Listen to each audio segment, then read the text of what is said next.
With Elie Schalit in Caesarea on November 14th, 2008. Why don't you start by telling me a little bit about your family history, growing up?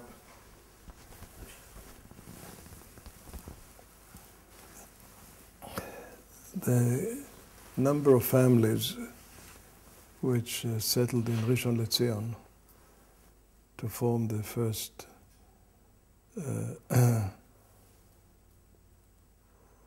settlement of the new Israel. Those families were not kibbutz type. Mostly came from middle class and upper class Jewish families. There were 17 families who, except perhaps for my grandfather, knew absolutely nothing about agriculture. But they made the decision that coming back to the homeland to reestablish it required, to begin with, a number of settlements which would furnish food to the settlers. And we're not talking about an age like today, in which if you need 100,000 tons of flour, the American government opens up its stocks in Norfolk, Virginia, and loads up 100,000 tons of flour without any difficulty. In those years, what the territory involved did not produce just wasn't really available.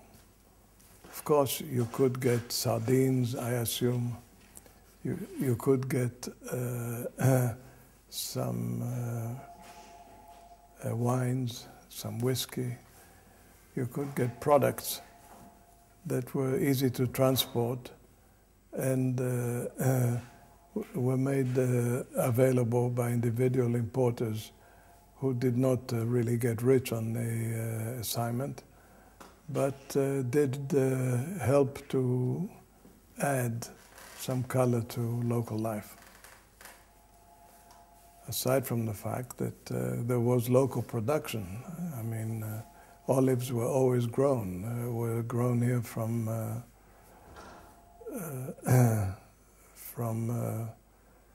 biblical times. 5 trees here at this corner that come from my grandfather's first olive grove that was built after the destruction of the temple in Judea. These 5. If you look at this book, Anshe Adama, written by Moshe Smilansky, who was really, in many ways, the father of modern Israeli agriculture, you'll find there a chapter describing my grandfather and his activities, and describing him really as he being the first agricultural expert of the Yishuv.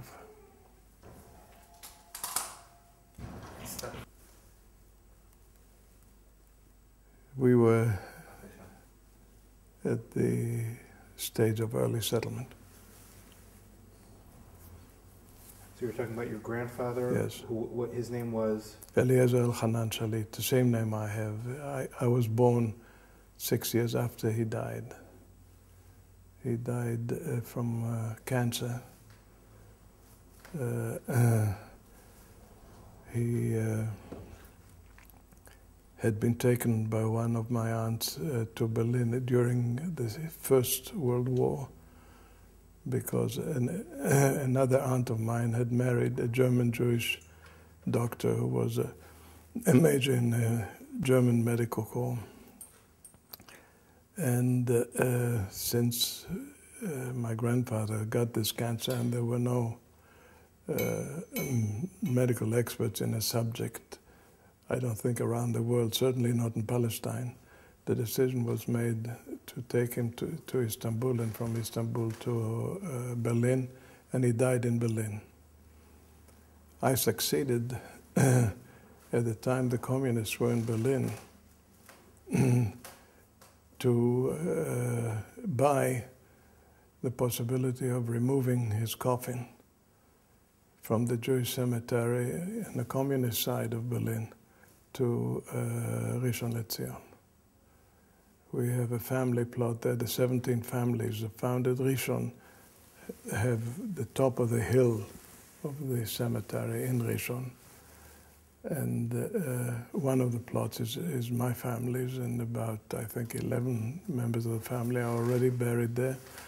I have the great pleasure of being able to walk past the piece of land that had been assigned to me.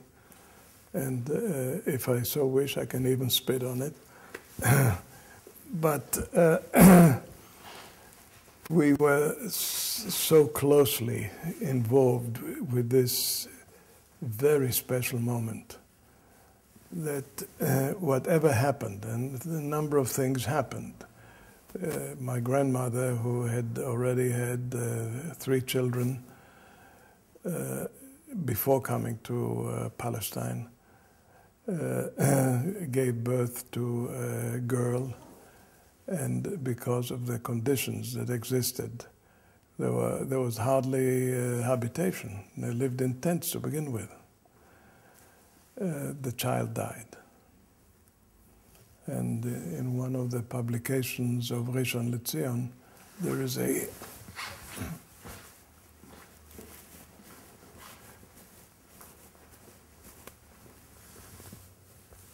there is one publication that's devoted to the women of Rishon, where this event of the death of my so-called aunt is told. By the way, this was published by Rishon. And as you can see, this is very fine leather. A descendant of a Rishon family got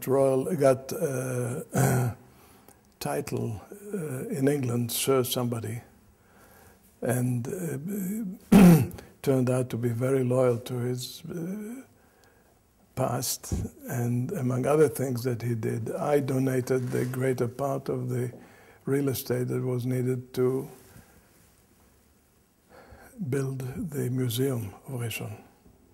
If you have the opportunity, go and visit it. The big building of the museum is Bet Schalit.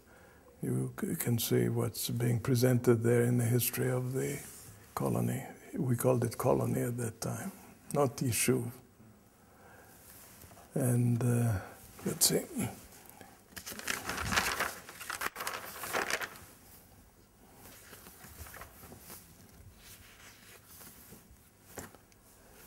This is my grandfather. Mm-hmm. What was their name before Schalit? It's been Schalit since the 11th century. Really? Mm-hmm. We are one of the 25 plus, almost 40 families which settled in Venice at the time of the Crusades. At the time of the Crusades, the various crusade groups, which were organized in a number of countries in Europe, would attack Jewish communities, take what they could in things of value, and use the money in order to finance their expeditions to the Holy Land. And where my family lived at that time, and as you probably know, the Ashkenazi Jewish community is a descendant of Jewish mothers, Jewish women, and Roman officers and soldiers. The 10th and the 3rd Roman legions, which actually subdued Judea, were after Metzadah, were moved with their wives and children to Germany, to the Rhine Valley area, rather than being brought back to Rome. The reason why this was done was the Romans had had enough complications.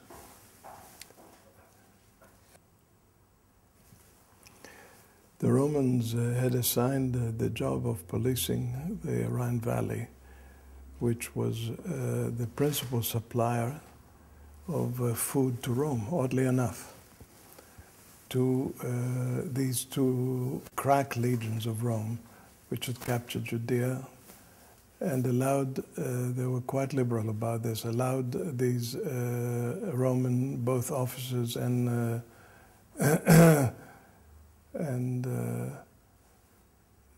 ordinary soldiers to bring the Jewish wives which they took when they were in Judea to Germany, rather than bring them to Rome. They were concerned about what such a group could do to upset some of the political situations which they had. At a given moment, after about 25 to 30 years of this settlement, the wives, the Jewish wives, started complaining about the fact that they had no rabbis to look after the communities, including help raise the children. A delegation was permitted to come of women to Rome to present the case to the emperor. They presented it, and the emperor permitted the Jewish community of Germany, which consisted mostly of these women, to bring a number of rabbis to the Rhine Valley.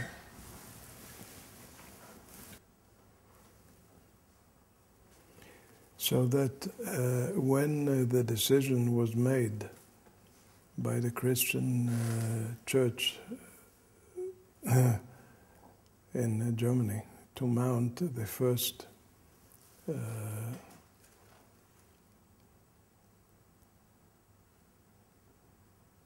the organizing of the first groups that would undertake the crusades to the Holy Land,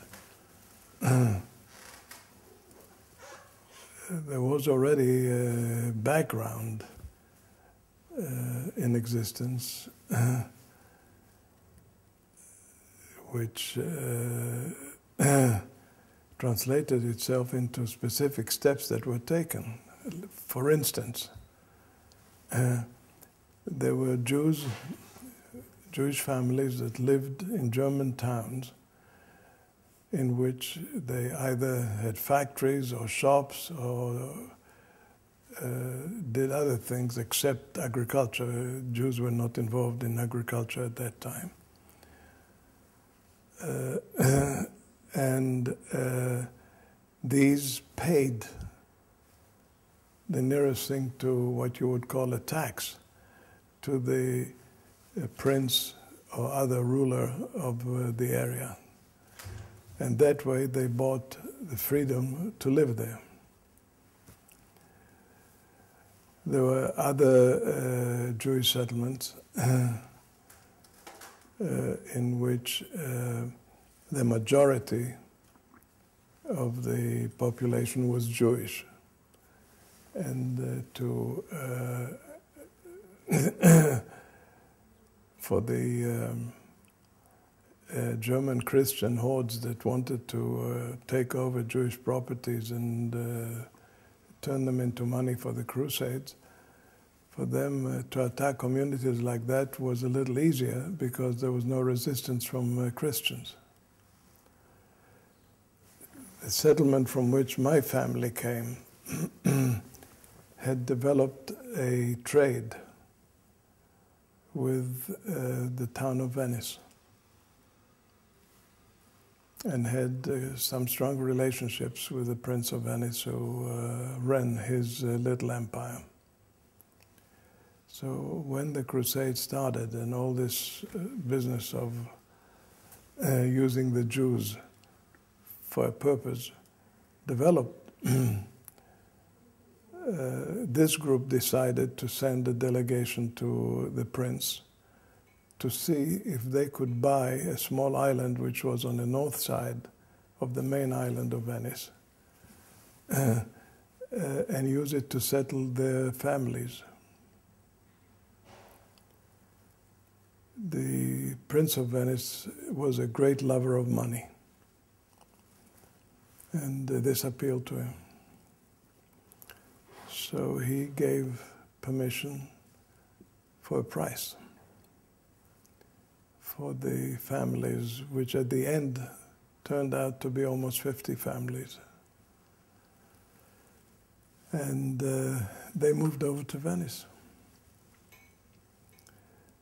They settled in Venice and they developed quite a thriving community. And there's something connected with that settlement that is not unimportant. The Jews discovered that they had a problem with the Sabbath. To go from the little island, which, by the way, today is the ghetto there, to go from that little island to the big island at any time, you had to take a boat. And for religious Jews to take a boat, you couldn't do that on the Sabbath because it required work.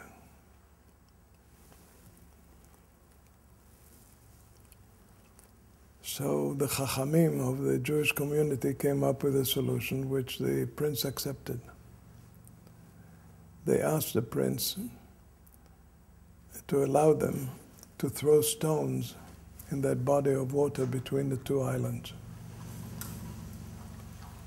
And he allowed them to do it. In just over 2 years, they filled that stretch of water between the two islands. And from that point onwards, they were able to go across from the small island to the big island on Sabbath and the holidays. And don't fall off your chair.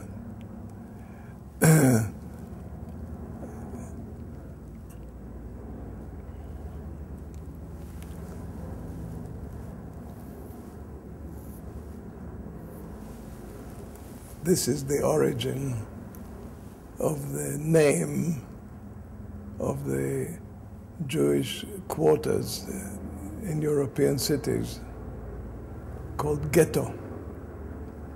Ghetto comes from the Italian gettoni, stones. You follow? And I would bet that if you took 1,000 Jews and put that question to them, where does the word ghetto come from? They wouldn't know anything about it. And this name, this word, has played such a major role in Jewish life. And you ask yourself, how come the explanation had not been provided to a school kid when he reached the age of 6, you know? And it's a fact, this is what's happened. There are very few Jews who know the origin of the name ghetto. Gettoni, stones. But, you know, we've had lots of stones in our history. Why don't you tell me a little bit about where you were born, when you were born, Well, growing up? I was born in Jerusalem. I had the privilege of being born in the Holy City, on Russian Square. The hospital I was born in had been a Russian monastery right across the square from the Russian church on Russian Square. And it had been a home for 300 monks, Russian monks. Russian monks and what do they call these female? Nuns? Nuns. Russian monks and nuns are not, they don't have a life discipline identical to the monks of the Spaniards and the French and the Italians. It's a more liberal type of discipline. And when I was born together with a twin sister, my parents had already hired one of the Russian sisters, they were called, rather than nuns, from the Russian sisterhood to look after us. And she stayed with us until the age of 5. And in the first 5 years, we spoke a mixture of Hebrew and Russian. Today I don't speak a word of Russian, but I know a few words here and there. But this is what we were obliged to do because the nurse that looked after us, this was her language, and she spoke that language to us.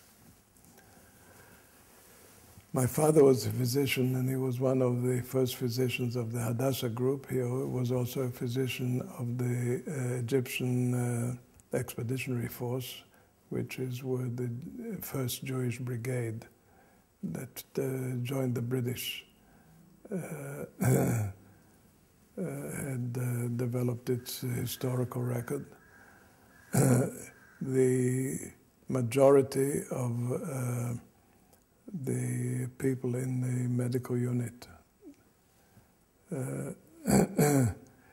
were either members or were organized by Hadassah in the United States, and they brought them to Alexandria, to Egypt, in order to form the medical unit that would assist the British in capturing Palestine. And I lost my father early in my life, so that he didn't really play a role in my life. He was not a native Israeli. My mother was. And I spent the first 10 years of my youth in Tel Aviv, of which 5 years I was at the Gymnasia Herzliya. Gymnasia Herzliya in Tel Aviv on Rehov Achad Ha'am, where the big skyscraper was built. Was the leading school in the country at the time, and being in Tel Aviv,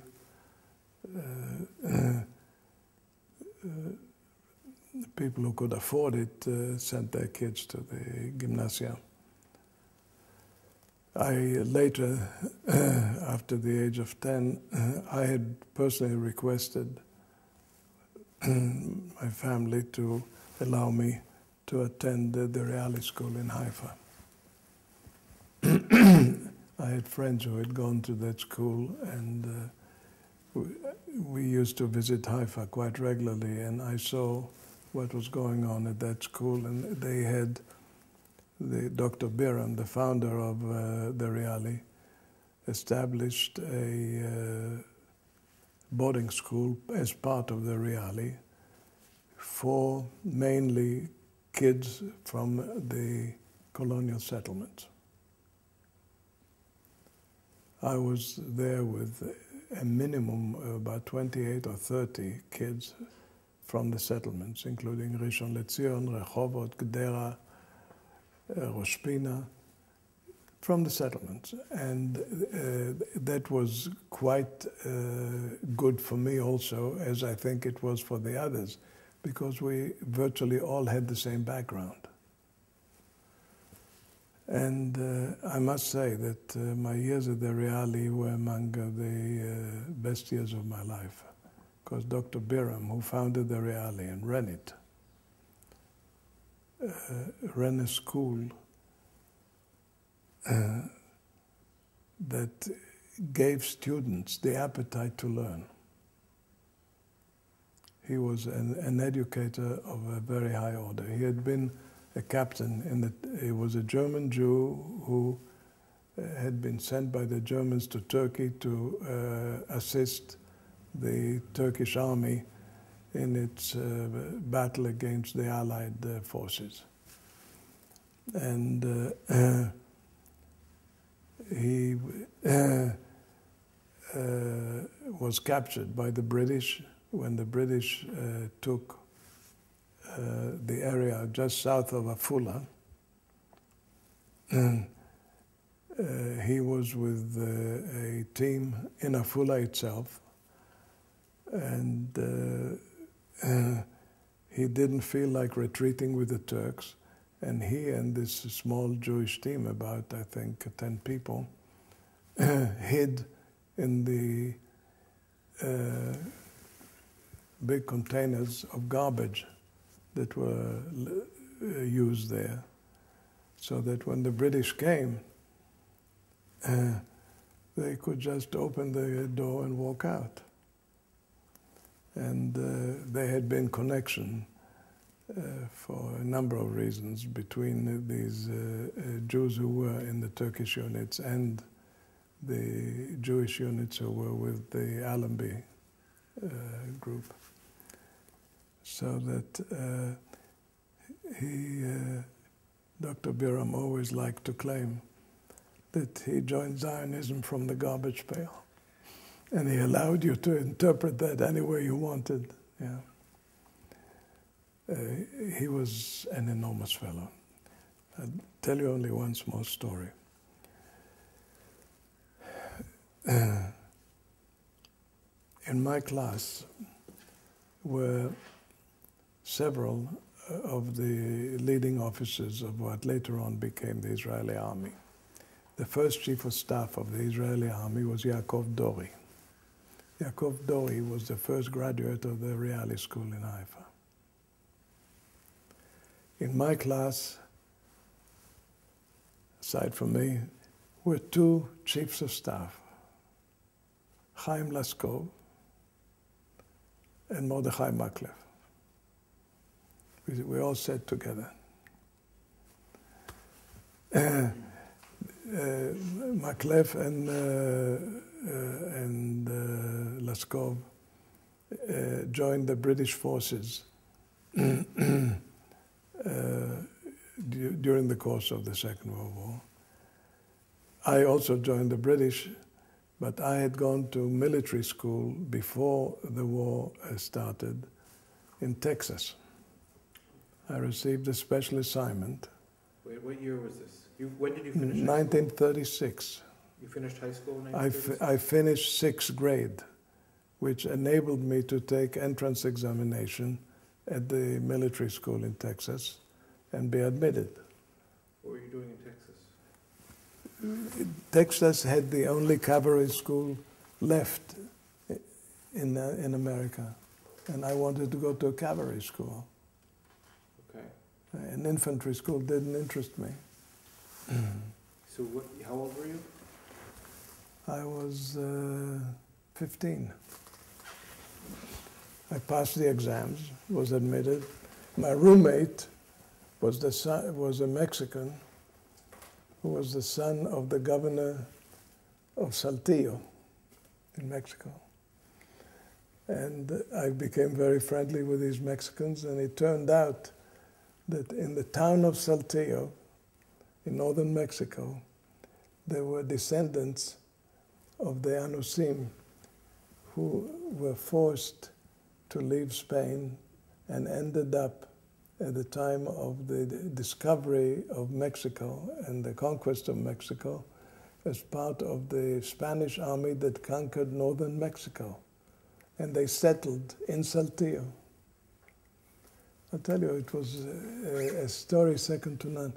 Today, there are 2 girls, descendants from those families, living here in Israel. One of them lives in Rishon LeZion. This is part of the history of our people.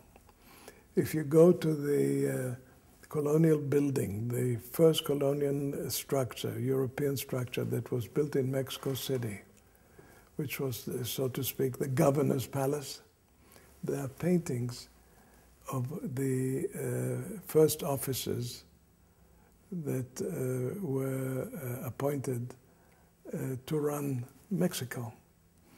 There isn't a face there that doesn't look like Yerushalayim. They all look like Jews who had just come away from the yeshiva. And it was logical. You're talking 1492, huh? It was logical that Jews would flock to this kind of possibilities rather than have no life. I mean, if you left Spain, as you were obliged to do, if you didn't want to convert, then you had to find employment in order to eat. So they wouldn't join as buck privates, but they sure joined as officers and as commanders. And if you ever have a chance to visit Mexico City, go and see that display. I'll tell you, we stood there, my wife and I, we were full of tears. That's the faith of our people. Well, so anyway. You finished Reale? Yeah. And then you went to... I finished the 6th in the Reale, and I took the entrance exams to Texas. To where in Texas? Texas A&M. That's about 90 odd miles north of Houston. Mm-hmm. And it was then a military school with a heavy contingent devoted to cavalry, which suited me fine because I loved riding, and I used to do a good bit of jumping there. And okay. That enabled me to come back to Palestine. How long were you there? I was there for 3 semesters. That was the course, the military course. I came back to Palestine before World War II. I was stationed in Kalmania, which is between Ramat HaKovesh and Kfar Saba. And I continued to do what I could do. And then one day, I happened to be on the beach in Nahariya, which had just been established a couple of years before. And lo and behold, there comes an illegal immigrant ship with 150 illegal immigrants on board. And it didn't take a couple of hours, and the British surrounded it. And they gave me the privilege of spending a couple of days in Akko at the prison. You were helping the... I wasn't. By complete coincidence, I happened to have been there on the beach. And to release me took a little bit of doing, because they didn't like somebody from our families being involved in illegal immigration. And Yaakov Dori, who at that time was the commander of the Haganah in Haifa, negotiated through third parties my release on condition that I go to England. They were very concerned about my military training in the States. So they didn't insist on my devoting some time to the prison in Akko, provided I would leave. And I had to go directly from the prison to the ship and then go on to England, where during the first year of the war, I was at the University of Reading, doing 1 year academic work in order to avoid being in prison in Akko. So I chose the, what do they call it? The German raids on London and on Reading and some other towns as against being in prison in Akko. Some choice, huh? And your family was, at this time? When I went to England, accompanied me was my mother and my twin sister. And we all got stuck because the war broke out. As we were going, crossing from France to England, at that moment the war broke out. And then you couldn't leave.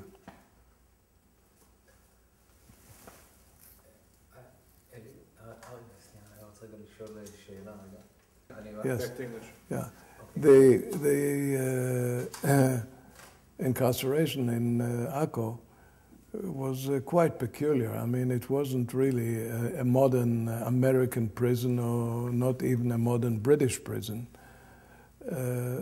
Generally speaking, groups of people who belonged in a movement or belonged in a gang or something like this would be put together in a room, and there were rooms in which there were 10, 15 people. And you know, there were all these operations that were carried out. I was only there for a couple of days, so that I didn't really gain too much. But the governor of the prison, after I was admitted, asked me to come to his office, and two soldiers took me to his office, and he said to me, I was very surprised.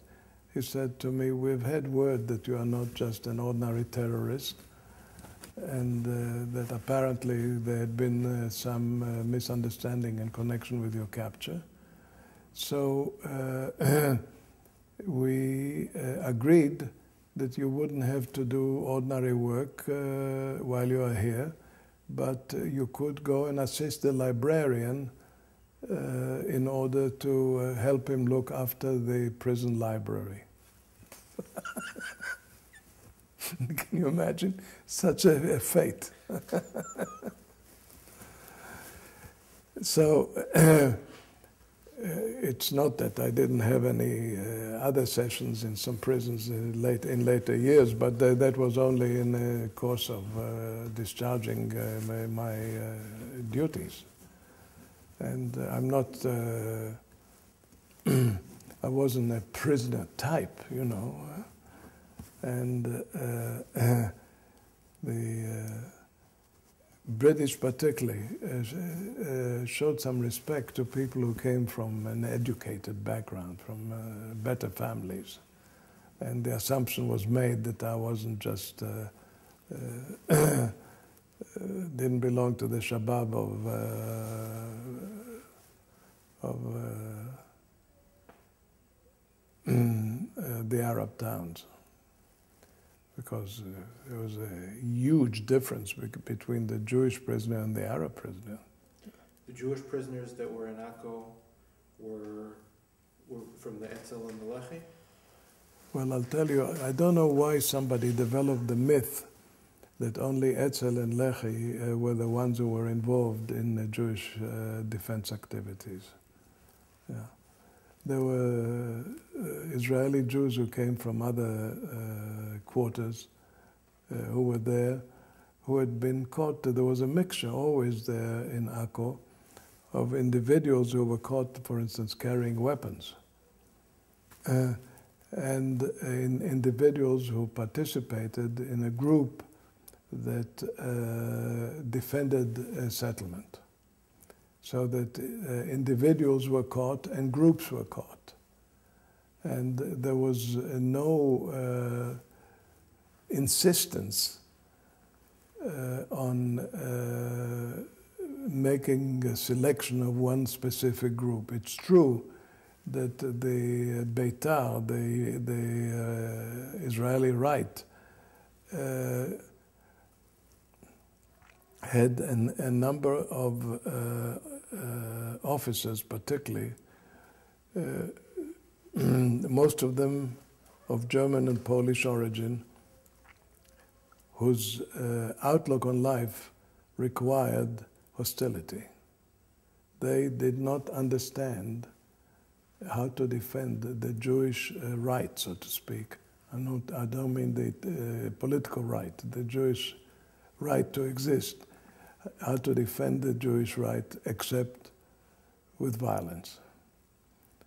And they included even some German Jews with titles of doctor who had been to universities and were educated, and they just, Arlozorov was assassinated by a Jew. He was not assassinated by either an Arab or an Englishman.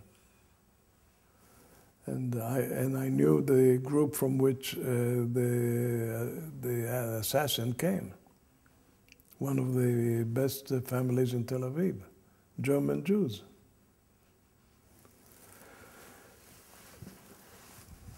When you were in England, you were taking university, you were attending university? Reading, yeah, University of Reading. And how long were you there?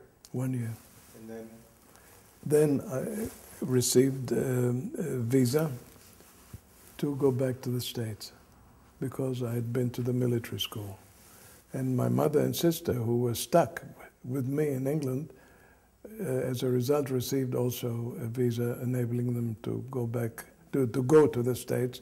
But because of them, I had to go with them via Brazil and wait in Brazil for them to get visas.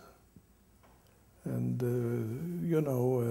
friends in the United States who were close to the government there arranged for the visas for my mother and my sister based on the fact that I was going back, and I was received again at Texas A&M in a military school. That's how I got back. But I didn't stay there very long because after one semester, the British announced that they would allow Palestinian Jewish students to go to Canada and join the forces in Canada, either infantry, medical units, or the Air Force. And I volunteered together with 5 others to join the Air Force, RCAF.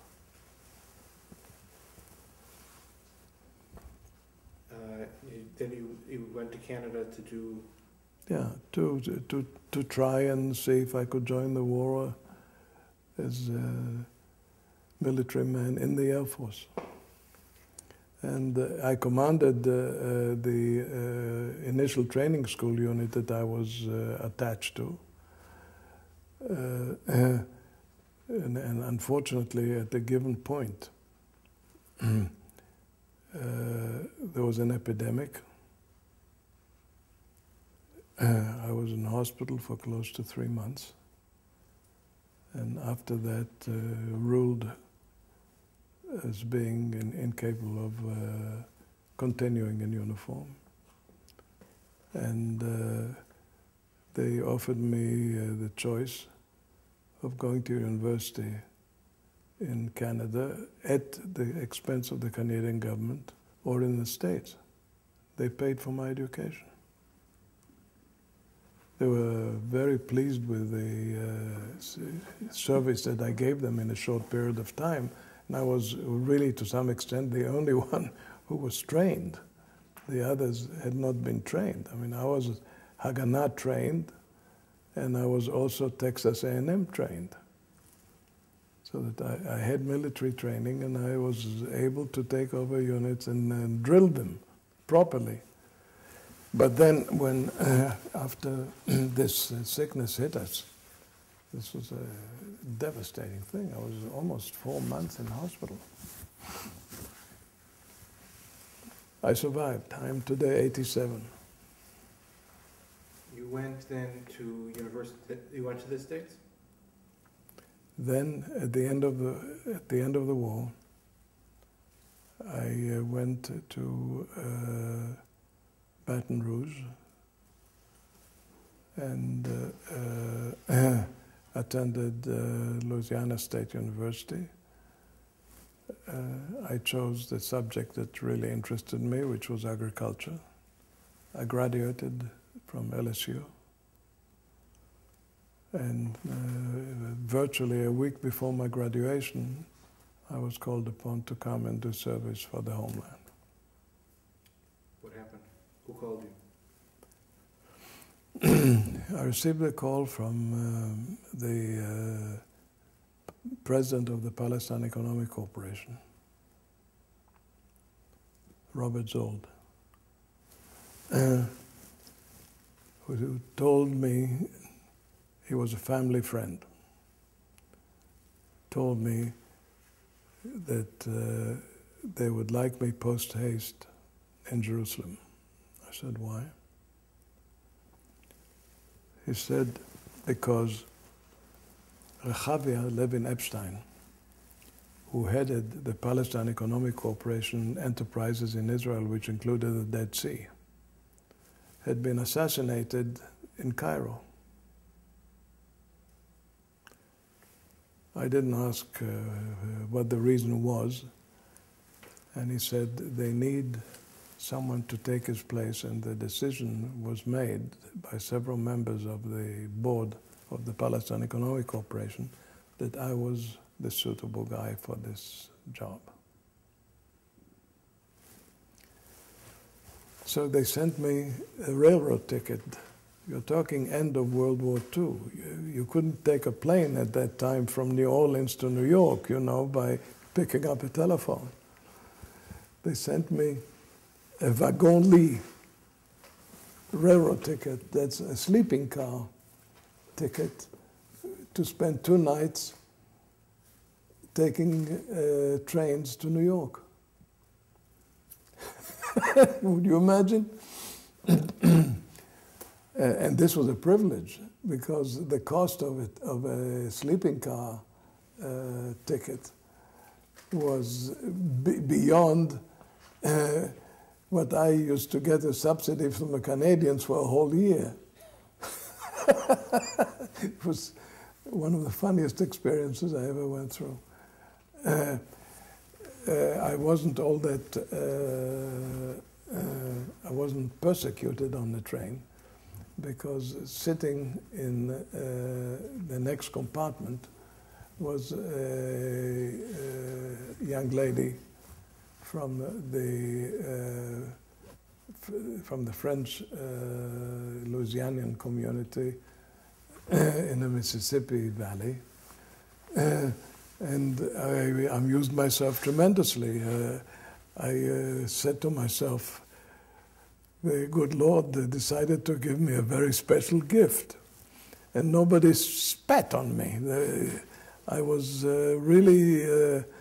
The young lady liked me. I liked the circumstances. The food on those trains was first class. I arrived in New York half dead, but I had earned my fatigue. And Robert Zoll then told me that they want me to spend a couple of months in their offices in New York in order to learn what the organization was all about and to learn the organizational procedures. So I really enjoyed it. And after 2 months, Robert Zold called me at my office at the PEC, at the Palestine Economic Corporation. He was the chairman. And he said to me, they want to see you at the offices of the Jewish Agency on Madison Avenue. I said, what do you mean they want to see me? He said, I was requested to ask you to go and see 2 or 3 of the ministers who are there. One was Eliezer Kaplan. Another one was Elie Schalit. And a third one was, trying to remember his name. I'll remember it in the course of our conversation. Anyway, I took a taxi to the Jewish Agency office. was admitted immediately. And this is what they tell me. They tell me that they had negotiated with the Palestine Economic Corporation my release of me to them. I said,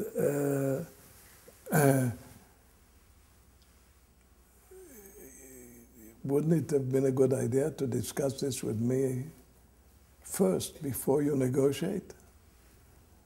So they said the situation is very serious and no one has the luxury of not responding to what the hour requires. I said, what does the hour require? So they tell me that 2 weeks before arrived in New York a gentleman by the name of Chaim Slavin. Chaim Slavin was the chief engineer of the Palestine Electric Corporation, the greatest engineer Israel ever had. A Russian Jew born in the Ukraine, who is the genius who put up the electrical facility of the state. But he put it up already before World War II. And he had been appointed to set up the munitions industry of the new state that was to become a reality shortly. What is this now? What year is this? This is just before independence. So they said to me that Chaim Slavin is an engineer, and his ability to handle American procurement, shipping, and things of that sort is rather limited. And besides, even if he wanted to devote time to learning it, he has too much to do in connection with the assembly of munitions manufacturing equipment that has to be brought to Palestine as soon as possible, so that there has never been a thought of having him get involved in transport. So I said, well, this is all very logical, but why me? I don't mind receiving an assignment, but I'd like to know why specifically was I chosen for the job. So the answer that I got was, Elie, we looked at the horizon and we couldn't find anybody as qualified as you. I said, where did you ever find evidence of my qualification? So the answer that I got was, we have checked around. So I said to myself, this is a new nation in the making, a new government in the making, a new army in the making. So you can allow a bunch of enthusiasts to crown themselves as ministers and as messengers of God. And since I didn't have the rank at that point, I couldn't argue. So I said, can we make a simple agreement? So they said to me, we don't make private agreements. So I said, what would happen if I, for instance, make a big mistake? So the answer was, we either forgive you or we kick you out. This was the language. So I said, well, I am beginning to understand what the lay of the land is. So they said, Chaim Slavin is waiting for you. Here's his telephone number, call him and start moving because there's a lot to be done. So I said I would, of course, have to go back to the PEC, to the Palestine Economic Corporation, and tell them what's happened. You must remember, I never saw the back end of a ship. I didn't know what this type of transport was all about. I didn't know what transport was all about. When I was, the education, the last education I got was agriculture.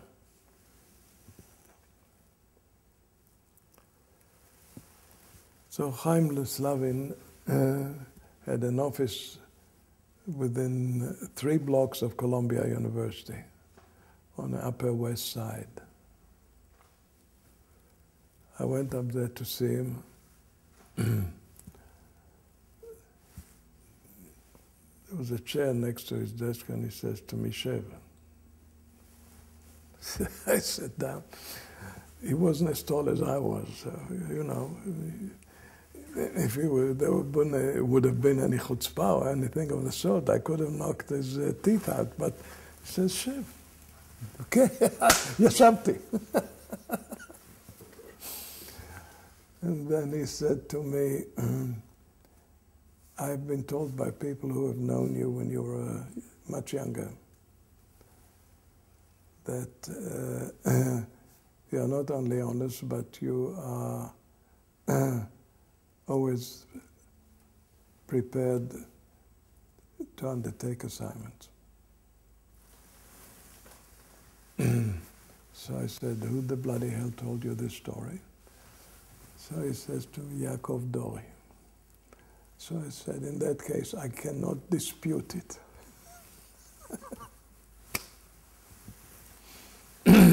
Well, I took on this job, and as you probably know, I don't know if you've seen, in that, well, I'll show you a couple of documents. You've seen the book that was written, the Pledge. There is this letter from Dori in it. Hold it. Force House published this. I believe they have an inscription. Yep. Air Force House. As you probably know, I was a founder of the Air Force House in Herzliya. Have you been there? I've not yet been there. You have committed a sin.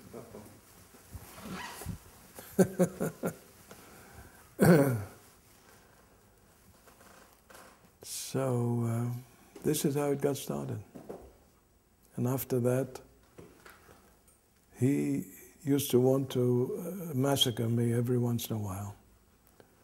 The worst sin that I committed for him was I refused to take buses.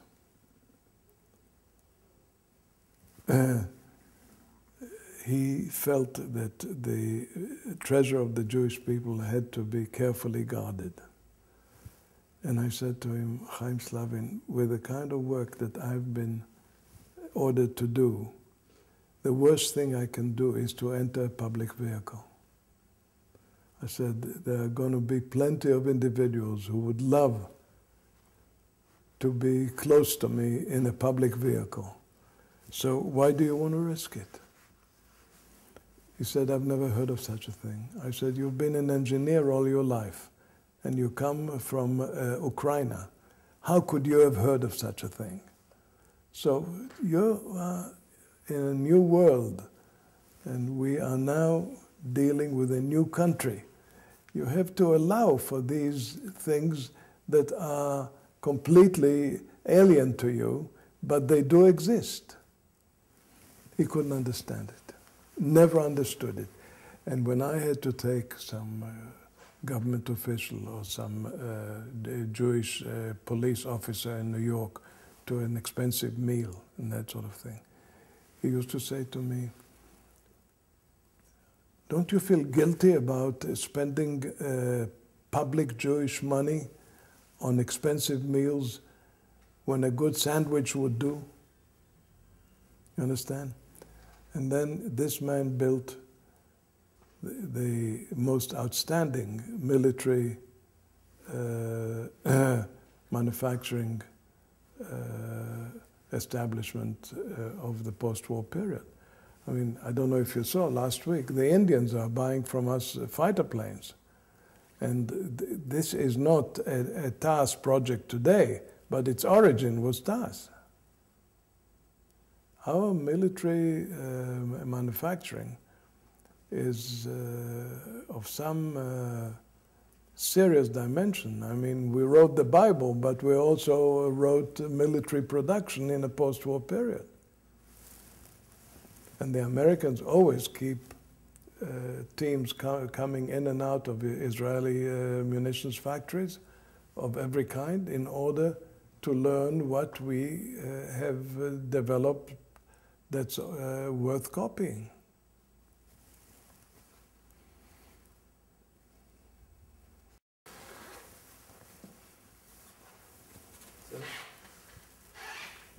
Why don't you tell me a little bit about what it was that you were doing in the United States, what your responsibilities were, and how you went about it, how you knew what to do.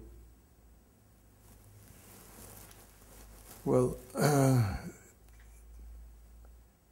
a definition of how I knew what to do is very easy.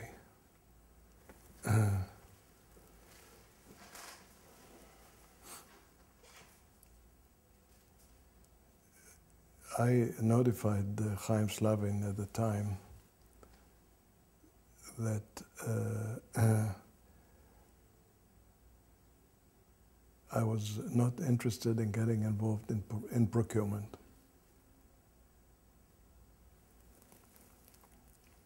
Give you an example. At one point, a decision was made to buy up one of 3 plants, manufacturing plants, that build cannons, that build guns of all sorts, in New Haven, Connecticut.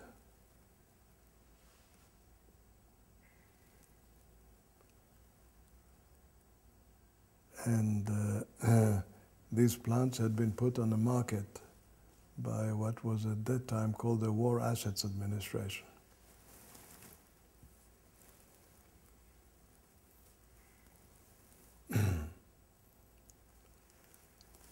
I used to receive information from Slavin from time to time on what future plans were being made so that I could also program shipping facilities in due course ahead of time. So there were these 3 plants in New Haven, and in Bridgeport also there were some plants, and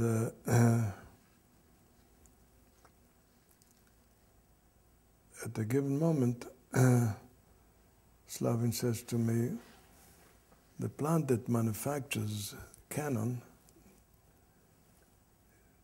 is in Bridgeport, and I would like you to come with me in order to see what the equipment looks like.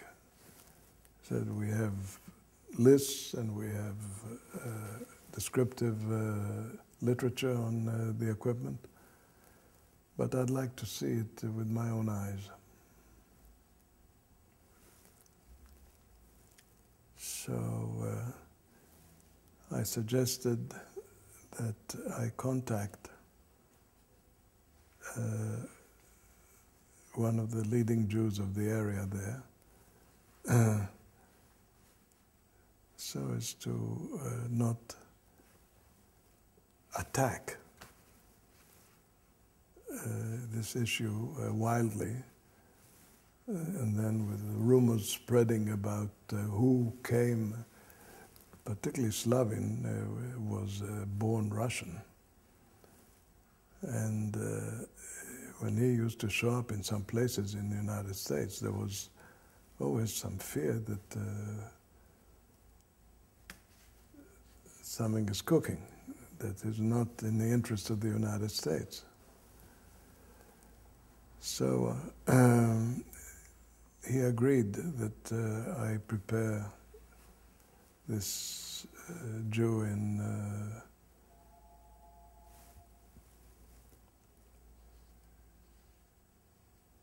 Connecticut, and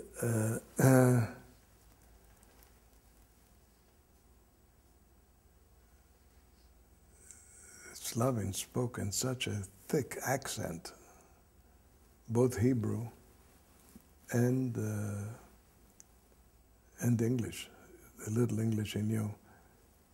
Slavin was a blonde Russian Jew, tough as nails.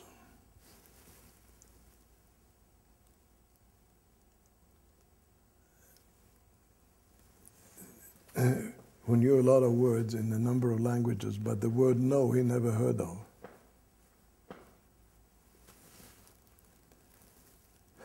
And the kind of judgment that he used in order to solve certain problems was such that I, after a very short while, understood why Yaakov Dori insisted that Slavin be involved with me in connection with the shipment of his equipment. I mean, we're talking here about shiploads of stuff. Can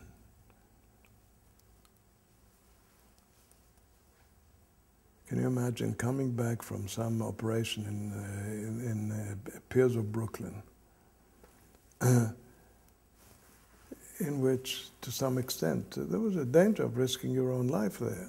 There were gangsters who were always interested. If they saw any operations that they think were illegal, they were glad to come close to see if they could get some envelopes out of it. So I came back from one of these operations in which some equipment was loaded on a ship in Brooklyn. Some bullets fell to the ground. And one of my men who was there immediately got in touch with me to tell me what had happened. I dashed down. For some strange reason, the good Lord decided to do something good for his Jewish people. No hostile people saw what had dropped there on the ground. And I just picked it up and I put it into a briefcase in Fini. But I came from this incident to see Slavin. And the fellow says to me, we've got to go to Bridgeport and see the equipment and see what we would do with it. So I said, have you bought it? He said, we've given an option and we were told that our option was acceptable. I called up the connection in Bridgeport, a Jew who really ran the town. One of those situations in which you have somebody of that nature. He had the large construction company there, the large timber group. And he said that he knew the people there very well and that he could most probably tell them that there are people who are interested in purchasing some of the equipment and that they have been approved by Washington, which was a fact. And would they allow us to come and inspect the equipment? So I drove Slavin up to Bridgeport and we started going from one piece of machinery to another. We come to one piece of machinery and he says to me, this machine, he says, don't ship to me the bottom part before you ship the top.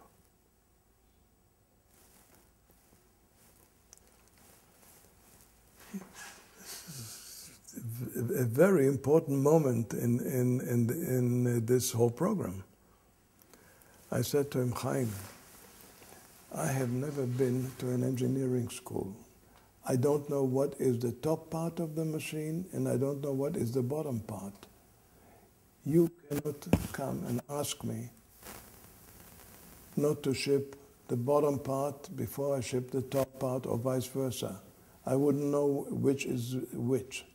You call it bottom part, and somebody else might be calling it something else. So I said, Chaim, we can't do business this way.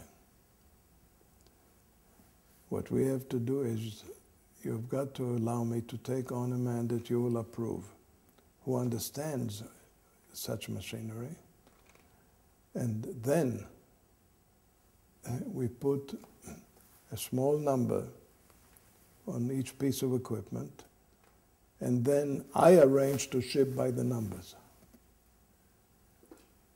Meaning you would break down this piece of equipment? No, not necessarily. Okay. Yeah, it depends. Some equipment we had to break down because you just couldn't do it that way. But to give you an example, I shipped out a large number of fighter planes. You know how?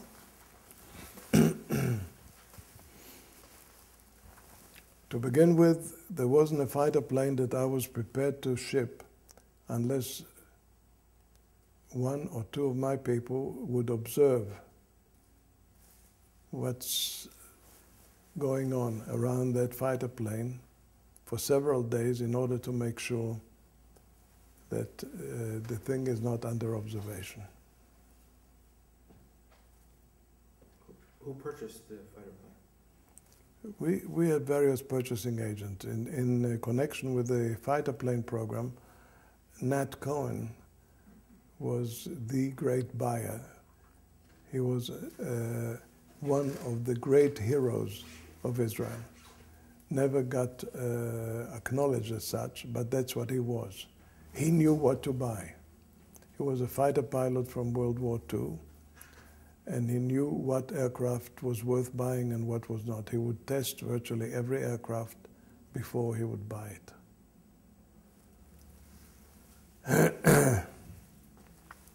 So I said, don't give me general rules. I said, in order to advance the program, you have to give me specific rules which I can pass on to other people who are qualified and who can take these rules that you have laid down and use them intelligently in order to achieve the optimum result. But any attempt to leave engineering knowledge to people who had never been trained as engineers, and specifically as ones who can identify not only this equipment but every part connected with it, is an invitation to disaster. I want to tell you, Chaim Slavin and I were very close personal friends. He was much older than I was, but he had been the chief engineer of the Palestine Electric Corporation. I mean, he built the electric facility of Israel. And he wasn't accustomed to being contradicted. I said to him, Chaim, I am prepared to stand before any court of justice. If I give you the advice, not the instruction, I give you the advice that it's against the interest of Israel to ship a piece of equipment, you do not have the authority to reject my opinion. And this is how we operated between us, and this is why we succeeded. You were going to tell me how you shipped the fighter planes. So, as I said, the arrangement was for one or two of my men to observe any one plane that had to be shipped over a period of time to make sure that it's under no observation of any either hostile or friendly party, and if it's a friendly party, we had to clearly establish it was a friendly party.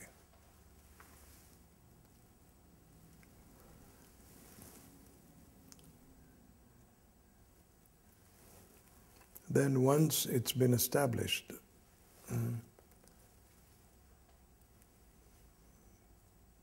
the time had to be found, either at night or some other time,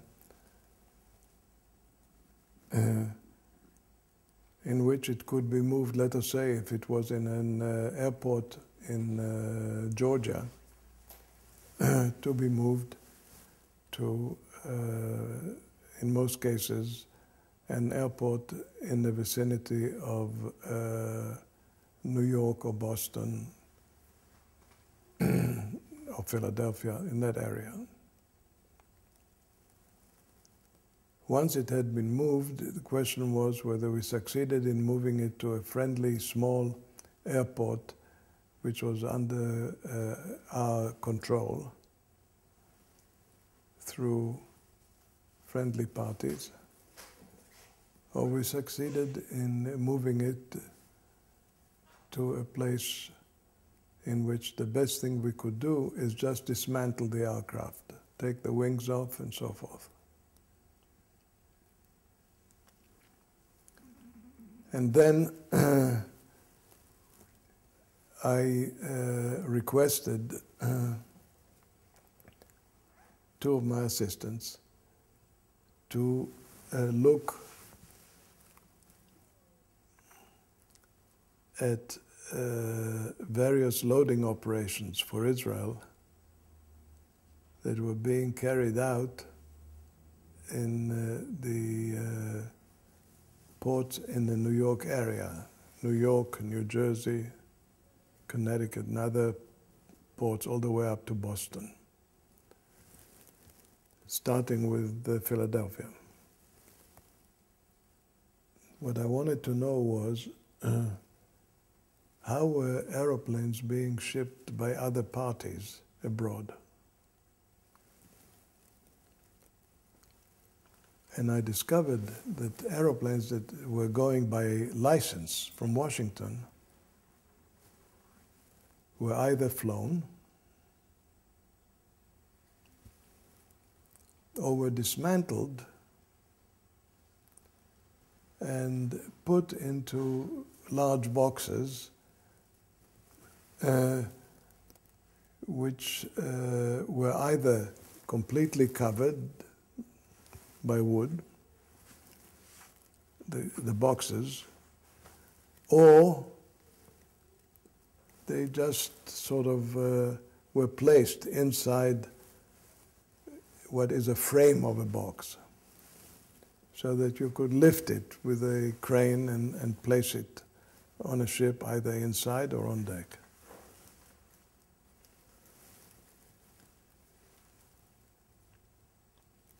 So I figured this wasn't practical.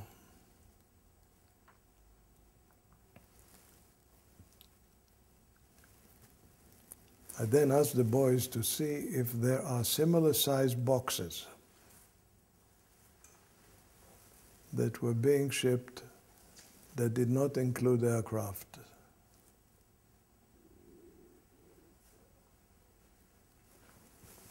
And one of the boys came up with some information, a fellow from the Bronx, because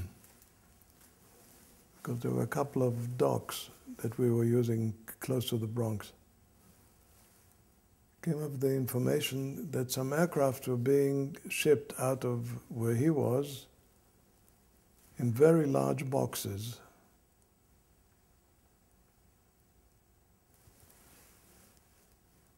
So I said, well, that's nothing new.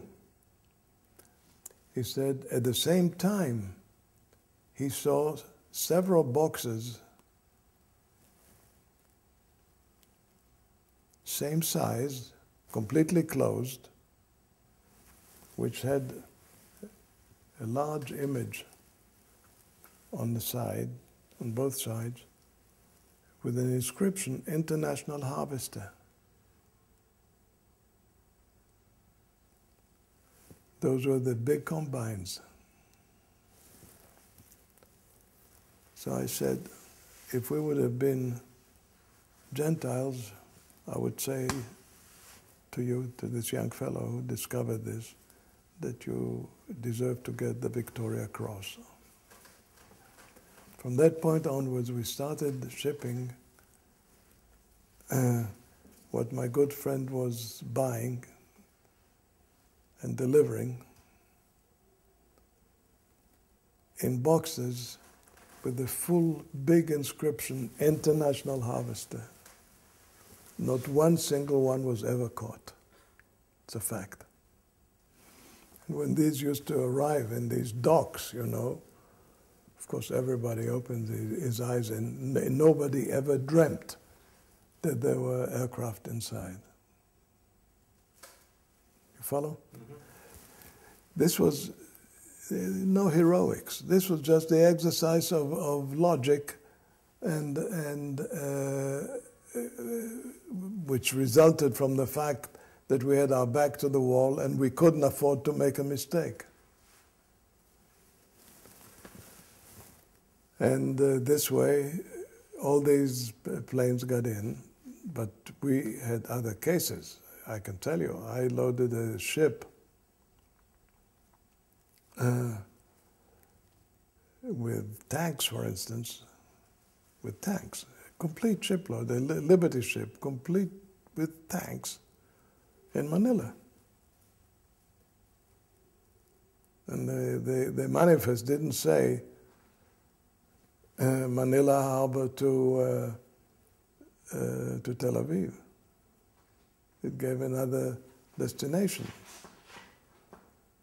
Now, it was legal to acquire these, or not legal to acquire them at all? We didn't acquire anything illegally. But the transport of it was? The delivery to the war zone was illegal. That was the point. Were you concerned? Were you No, nervous? not really. Not really. Everything was done with such tight order that you could always retreat. Who did you report to? The majority of the activities that I described, almost all, were for Chaim Slavin, the military industry. Was he running the operation in the United States, or was somebody that he had to? He spent most of his time in procurement in the United States. After he finished the procurement program, he returned to Israel. What about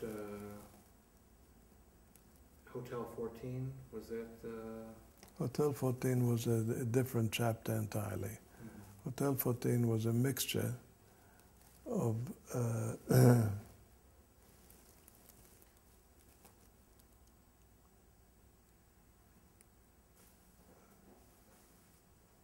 of politics and professionalism. Teddy Kollek had his last office in America in penthouse of the Hotel 14. The Hotel 14 was owned by a Jewish couple, which couple had actually worked for the procurement at a given point, and then bought this hotel and offered its use to the rising Israel, so to speak. As I said, Teddy Kollek had his office up there. I used to visit it very infrequently because of fear of observation. There was no sense in running a risk.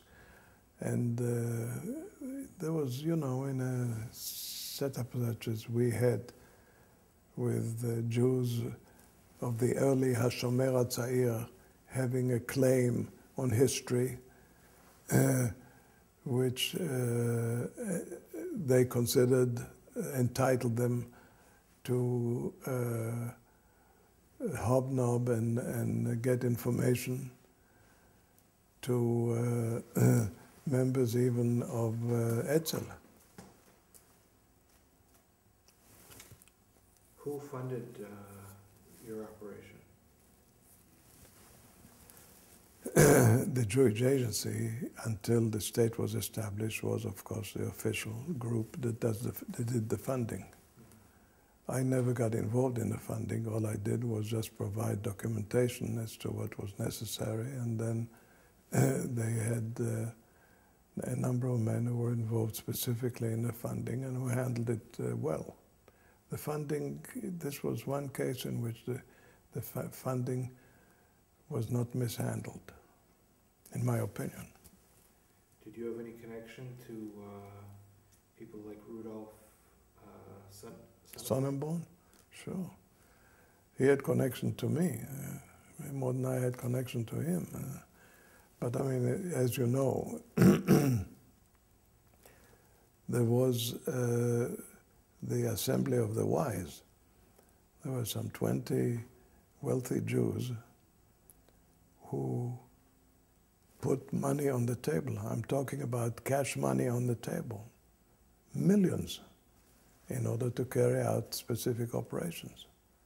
And they used to meet regularly in Sonnenborn's quarters in New York. And from time to time, people like myself would be invited in order to give some required information.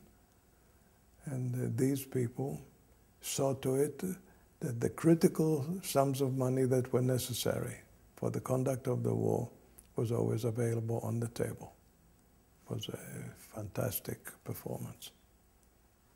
What are your recollections of them, or what, thinking about what they had done in terms of being involved in financing what, to some extent, was an illegal operation? They used to receive, and I saw to it that this is the way it was handled. Teddy Kollek was involved in some other procurement activities which were different than what I was involved in. But I always submitted whatever was necessary. In a given fashion, I had learned the character of the Americans, and I knew who we were dealing with. And I must tell you, I found the devotion to the cause of Israel from these guys who were stone wealthy. I mean, I was present on occasions when things like $170 million were approved, and with private commitments. But it couldn't have been done otherwise. How can you buy without means?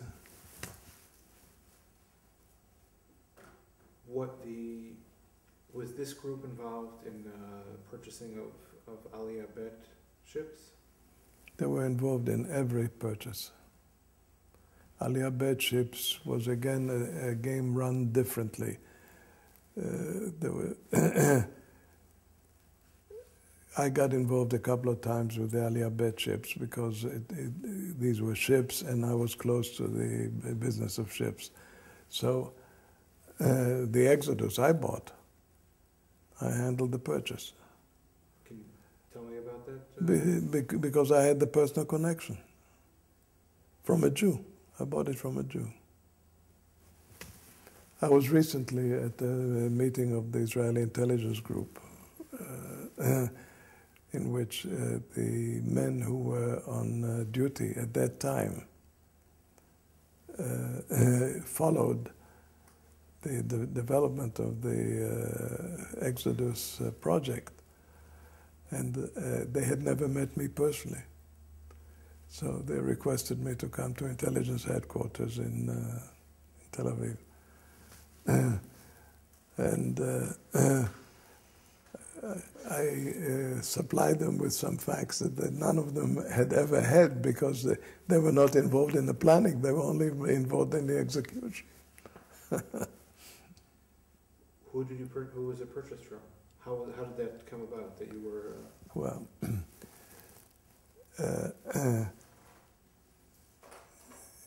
my family had been socially involved with some American Jewish families. I used to quite frequently see them when I could do so, and some of those ladies in those families were interested in marrying their daughters off. So here was an Israeli who was dashing around, short of breath. So I got to know a whole slew of these families personally. I mean, they'd been friends of my parents, not mine. So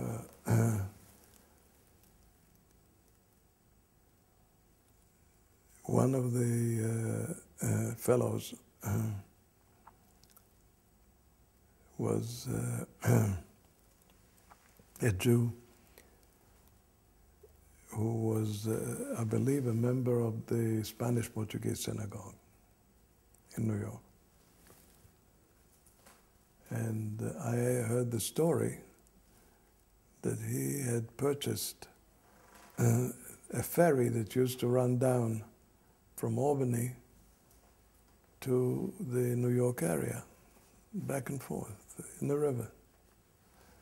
And that this ferry was converted during the war to a troop carrier.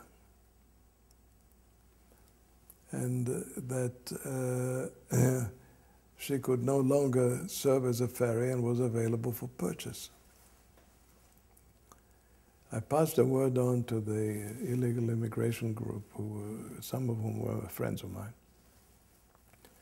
And they asked me just to keep an eye and see if a moment will come when a purchase could come into consideration.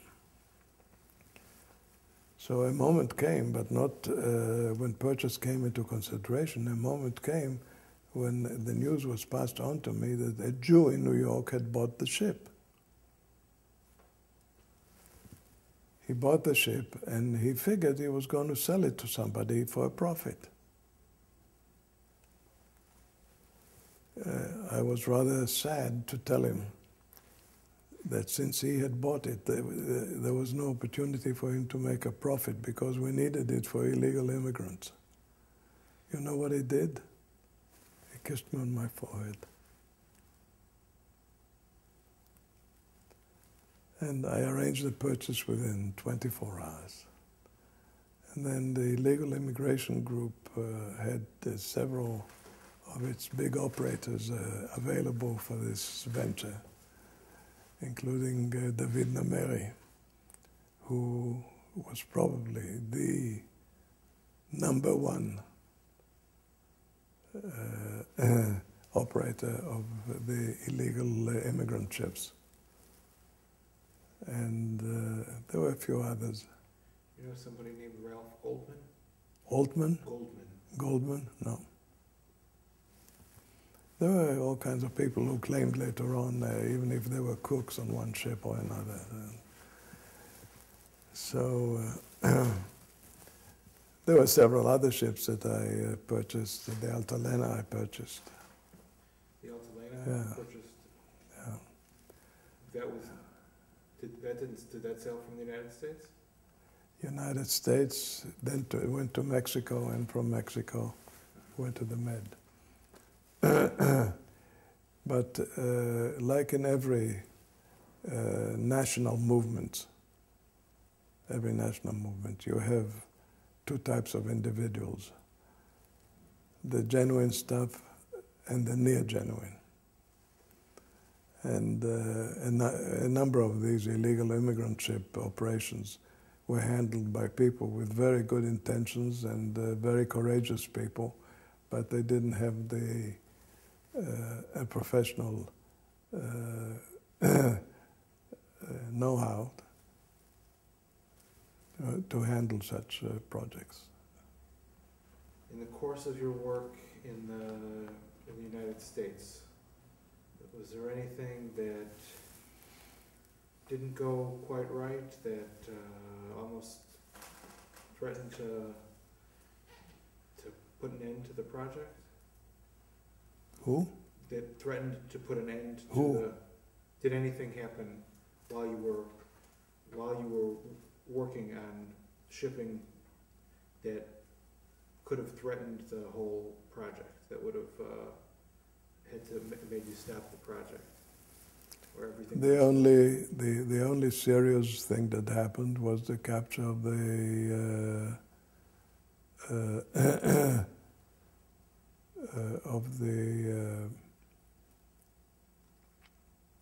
American export line ship in New Jersey. What happened? The ship had two shipments. One of dynamite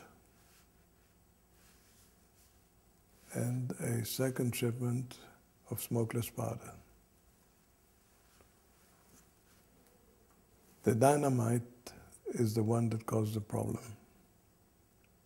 As it was loaded onto this American export line ship in Jersey City,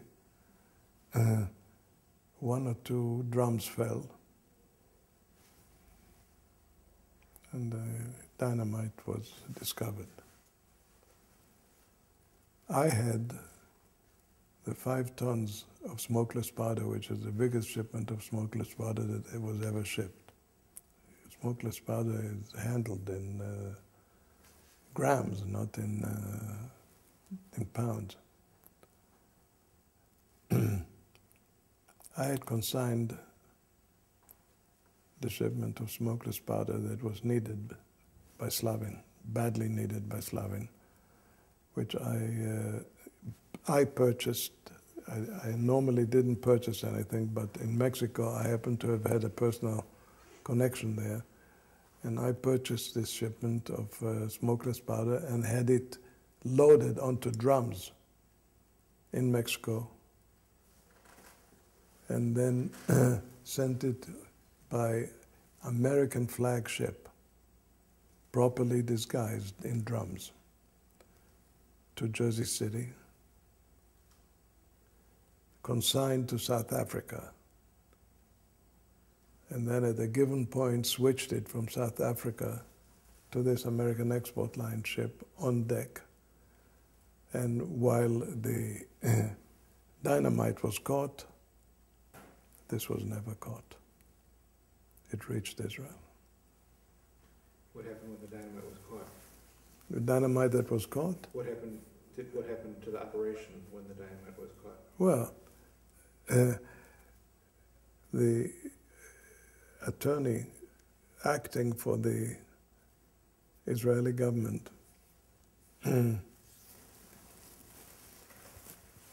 took a plane and flew to Houston, Texas, where I happened to be at that moment. And he said to me, "Despite your immaculate record, I've been requested to ask you to assume the responsibility for the dynamite."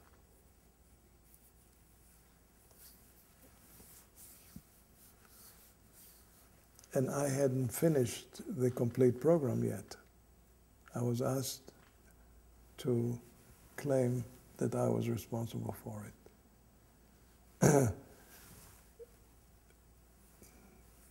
I contacted the necessary connections that I had in the business, including Yaakov Dori, and I was told that it's a matter of national necessity. So I said, then what will happen to me after they establish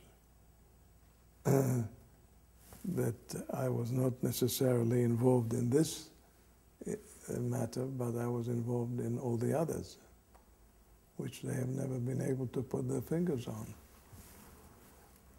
So I was told that's the risk that every soldier takes. So did you have to leave? I had to present myself to the district attorney in New York. And then? Well, before I presented myself to the district attorney, the fellow from the law office of the Jewish agency who was handling it, who was standing next to me. I don't normally do this kind of thing. But I asked him to turn his face to me before we went up the stairs to the hall there. And I spat in his face. I said, what you're doing is a result of your inability and incompetence. I'm submitting because my own country is involved. But this is more a condemnation of you than it is a condemnation of anybody else. And we had the great fortune that the judge who was handling the case was none other but an Irishman. And you know what he did after he heard all the evidence? He pushed some papers aside. He pointed at me and he said, what this man has done, we know many other nations like the one I come from have had to do in the past. Not guilty. Would you believe it? I have the excerpt from the newspaper.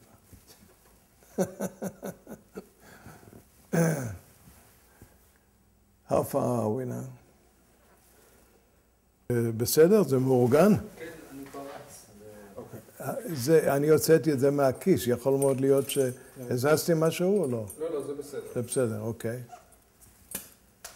As somebody who was in the United States during this critical time, as somebody Israeli who was there at this critical time, what can you tell me about the mood or the attitude that the average person had toward this whole Zionist enterprise, State of Israel, etc.? Here you were trying to do all kinds of different activities to help the state in the making. What was the atmosphere? What did people think about this venture? What people are you talking about? The average, I guess the Jewish community you talked about a little bit, but but the people that you were working with on the ports, the people that you were helping to acquire some of these items from. Were these people that were inspired by what was going on in Palestine? Were they indifferent? It was now after the Holocaust, so I'm sure that there was some impact about how people viewed the potential of a Jewish state. Or did you not encounter it that much? Well, I must tell you, no one could escape getting involved in conversations. It was impossible because it was all in the air. Can you stop? You're talking about a moment in history that has its origins some 4,000 to 5,000 years back. And we had all kinds of experiences as a nation.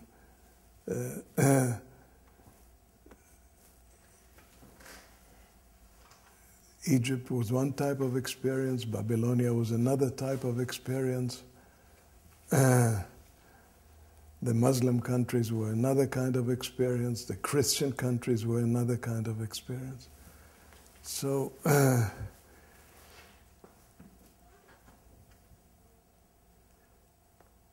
we had experience in handling a good many of these situations, but we also had given up 7 million people just before, those that went up in the crematorium. And this was still a very heavy wound for which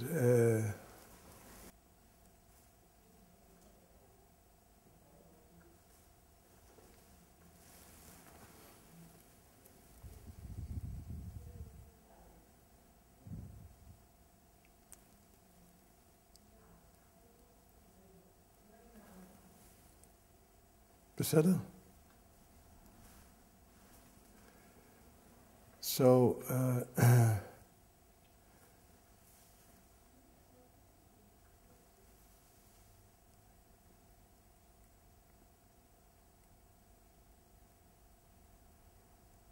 the special history was such that, you know, people of my background from the early settlement,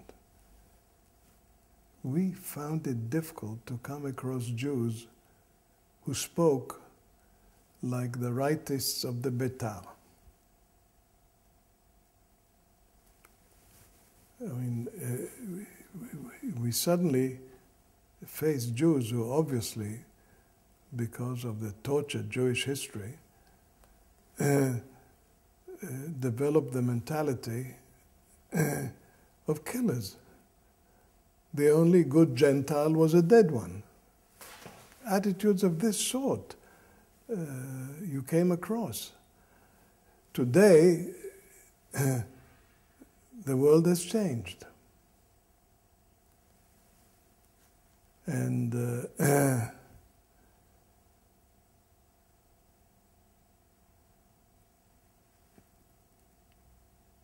if we would have had to face that same situation today, we are in a totally different condition than we were then. I mean, we had nothing. We had to create everything, but literally nothing. Today, like this thing of 2 weeks ago, with the Indians coming and placing here this huge order for these very special planes that we are building. Who in those years would have ever dreamt that we would, at a given moment, be in this position?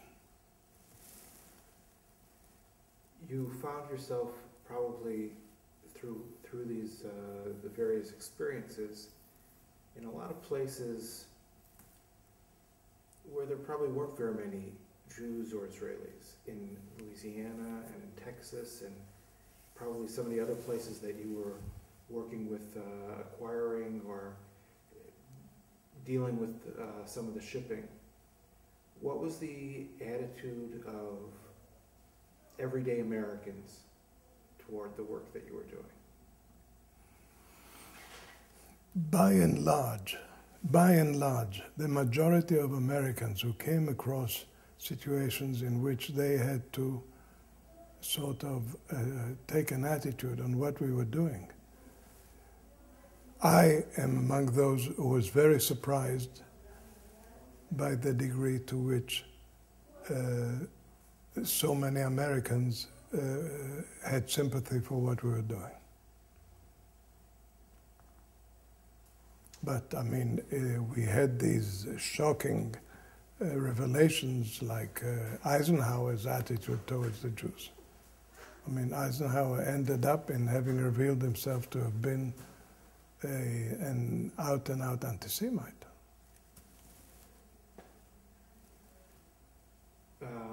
Were there any, and Roosevelt was no lover of Jews. were there any moments in this experience that were particularly emotional that you recall? Something that worked, that didn't work, that really...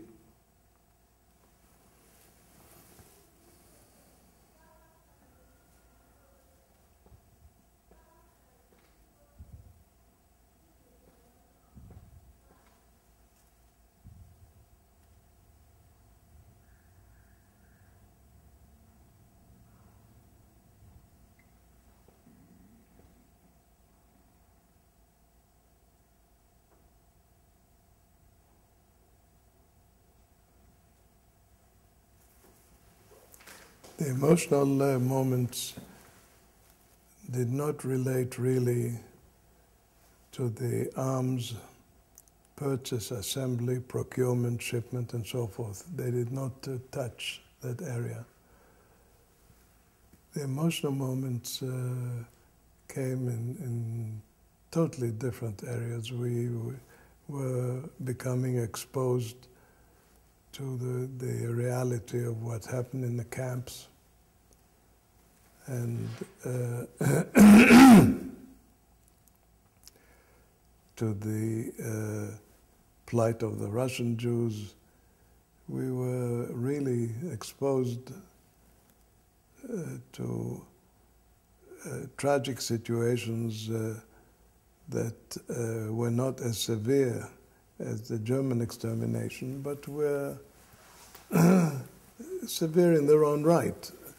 And all that my generation would have concluded, and did conclude, was the sooner we establish a national home and have our own borders to defend, and we do so in a qualified fashion, the sooner these problems will come to an end. But I mean, you can't take a 4,000-year-old people and expect them to behave like an African tribe. Impossible. Do you remember where you were on November 29th, 1947?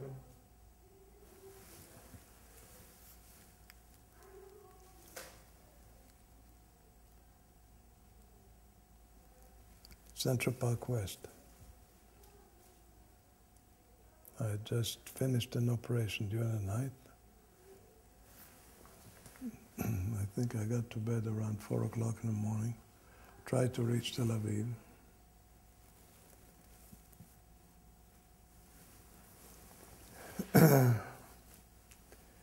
You know, when independence came, when the old man whom I wasn't one of his great admirers, because he had too much hatred in his heart for the Burgani, Ben-Gurion. He hated the Burgani, but he was obliged to go to the Yehudim Burganim in Boston and in New York in order to raise the funds. Strange character. His son went to school with me, Amos. And his son was totally different from his father. And the father was a great Jew and a great Israeli, and he did a great deal. But he was full of traditional hatred.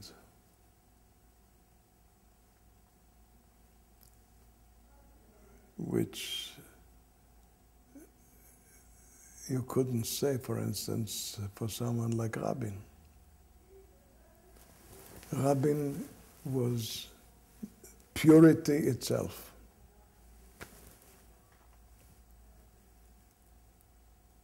He was the cleanest Jewish leader of all time. I mean, David, close to his deathbed, got himself a 17-year-old girl. You couldn't say that about Rabin. I knew Rabin quite well. We had great Jews. Bialik was a great Jew. Another great Jew was Dizengoff, the first important mayor of Tel Aviv.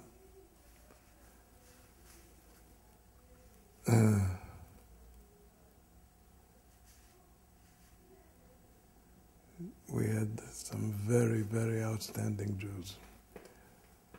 Yitzhak Navon, the Sephardic ex-president, is a great Jew.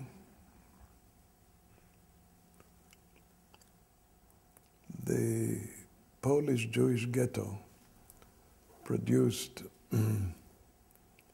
a Jew with a mixture of devotion and of hatred.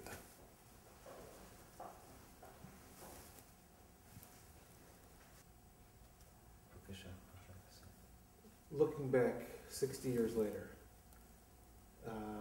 how did your involvement in that era make an impact on the rest of your life?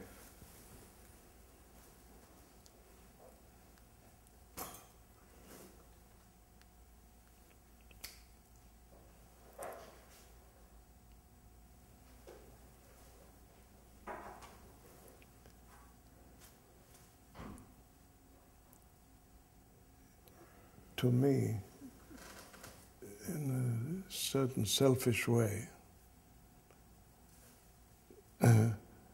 it gave me the feeling that I had fulfilled the assignment that had been given to me, not just by my commanders, but historically. I felt that as a young Jew, with my background, with what I could contribute, I was given an assignment by this fellow upstairs, and I feel that I delivered most of what I was assigned to deliver. And I'm thankful. I feel very much indebted. I believe that the good Lord, having made me a Jew, gave me a big gift. And I've raised my children in that spirit. They also believe that being Jewish is a gift that they had been given. And I believe that that is one of the reasons why we cannot be exterminated. We are wiser than the enemy.